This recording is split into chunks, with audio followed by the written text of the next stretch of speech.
One of the most exciting announcements for 2018 is the new TCR Championship that's coming to the UK. Now we're here with Mark James, and he's going to tell us a little bit more about this championship and why the interest and resurgence in this kind of racing. Mark, it's they're pretty impressive packages, but people are going to look at this and look at touring cars and think, well, what's the difference? Can you kind of give us a brief overlook of where you see these cars fitting in? Hello Peter, welcome to the stand. Thank you very much. The first thing to say is that this is a touring car. BTCC, which is what people will know in the UK, has a massive pedigree, 60 years this year. We're not at the same level as BTCC. It's very important to say that. We're a level below. So we see ourselves maybe as a feeder series to BTCC. Yes. Having said that, the TCR cars will be competing for an FIA World Cup in 2018 because the World Touring Car Championship has adopted our regulations and it'll be called the WTCR World Cup. Could use this car behind us in the UK, in Europe, or indeed in an FIA World Cup. And that's the beauty of it.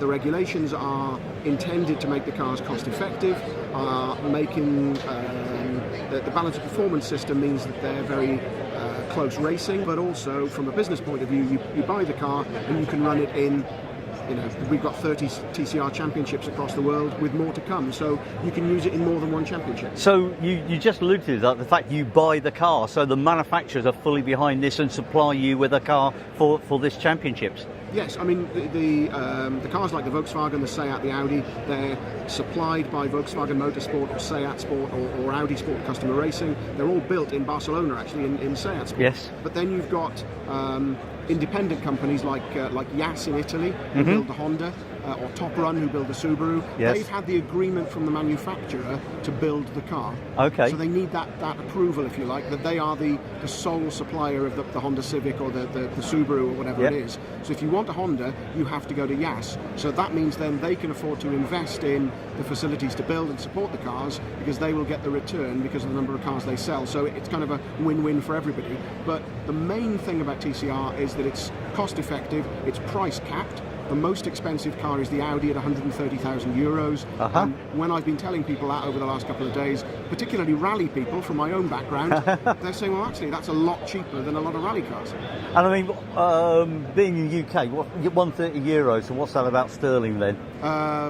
What's that? Just slightly over. So, yeah, about 110, 120,000. But that's for the most expensive car. Yes. So you can pick up, for example, the Volkswagen's available either with a DSG box, which is the production, the paddle box, or a racing box. The racing box is more expensive, but it's obviously quicker, so you get a weight penalty then to kind of equal everybody out. So I think this year we're going to see some new cars, some used cars, but also cars with DSG boxes that'll keep the cost of the racing down. So competitor-wise, I mean, if you're getting a lot of people from the UK, you're obviously getting new, young guns looking to step up to bigger things, but you're also going to have the more mature racers who've done some good club racing and fancy this extra challenge.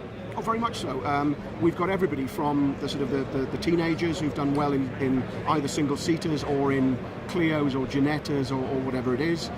You've also got people who've been in BTCC. We'll have one or two names that people will recognise. Wow. If things go to plan. Okay. So they're still enjoying their sport. Yes. But they don't want to pay the prices of BTCC. Yes.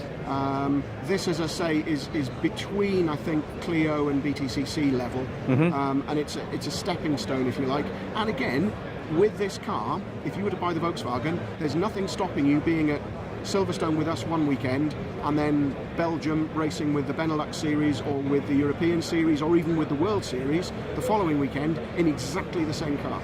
And then circuits-wise, all the main UK circuits this season? All the ones you'd expect. Yes. Plus Castle Combe. Oh, wow. Which has raised a few eyebrows. Yes. I'm personally very pleased to be going to Castle Combe. It's where I did my Audi Quattro high performance course many years ago. I've driven Castle Combe I don't know how many times. And being based down in South Wales, it's an hour and a half away from me, so it'll be great. But it's also nice to see us getting around the country. Yes. So personally, I would have liked to have seen a Welsh round. Yes. There's also a circuit, as you know, being built in Northern Ireland. So who knows for years 2 and 3. Mark, it's great to see something challenging maybe the other end of the market, and all the best with this. And Thanks very much, Peter. While we've been talking, people have been looking at the car. The interest yesterday and today, and I know over the weekend, yeah, it's immense. is going to be huge. Yes. And fingers crossed that'll translate. Well, hopefully into we're some going to get around now and have a look at some of the others, and hopefully it's going to be some good grid this year. Fingers crossed. Thank you, Mark. Cheers.